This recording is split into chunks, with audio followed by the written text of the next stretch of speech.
సౌందర్య లహరిలో మూడవ శ్లోకం. అవిద్యానామంతస్తిమిరమిహిరద్వీపనగరి జడానాం చైతన్య స్తబక మకరంద శృతిజరి దరిద్రానాం చింతామణి గుణనిక జన్మ జలదౌ నిమగ్నానాం దంష్ట్ర మురరిపు వరాహస్య భవతి.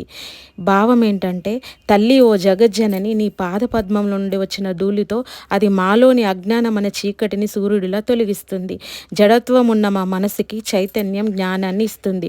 దరిద్రంలో ఉన్న మా పేదవాళ్ళకి చింతామణిలా మంచి ఐశ్వర్యాన్ని, అవకాశాలని కల్పిస్తుంది.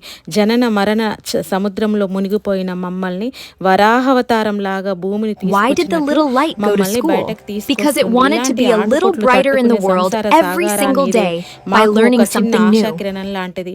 నీ దైవకృప మరీ పెద్దగా కావాలంటే నీ పాదచరణ పరాగరేణువులు. కానీ నీ పరాగలేశం ఎంతటి ఘనతరమైన శక్తిని కలిగి ఉన్నదంటే, విష్ణువు ఆది వరాహవతారం ఎత్తినప్పుడు మొత్తం భూభారాన్ని అంతటిని కేవలం ఒక్క కోర పంటిపై మోసాడు కదా.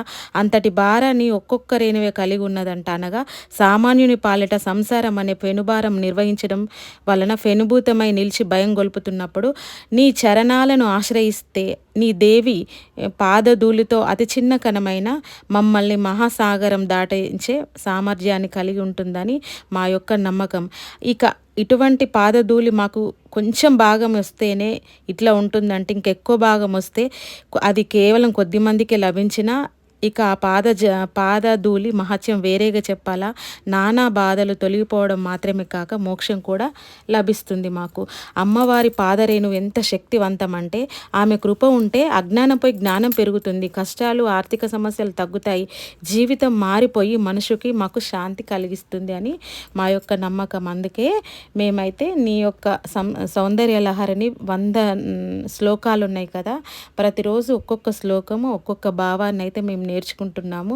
ఇలా నేర్చుకోవడం వల్ల నీ దయ, కృప, కరుణ, కటాక్షాలు నాపై ఉంటాయన్న నమ్మకంతో నేనైతే ఇది ఒక దీక్షలాగైతే తీసుకున్న తల్లి. ఇందులో నన్ను ఏమైనా తప్పులు చదివితే క్షమించి నన్ను నీ యొక్క బిడ్డలాగా దగ్గరకు తీసుకొని నీ యొక్క ఆశీర్వచనాన్ని, నీ యొక్క నువ్వున్నవనే నమ్మకం అనే ఒక బలాన్ని నాకు కల్పిస్తావనే నమ్మకంతో ఈ సౌందర్య లహరిని చదువుతున్నమ్మ.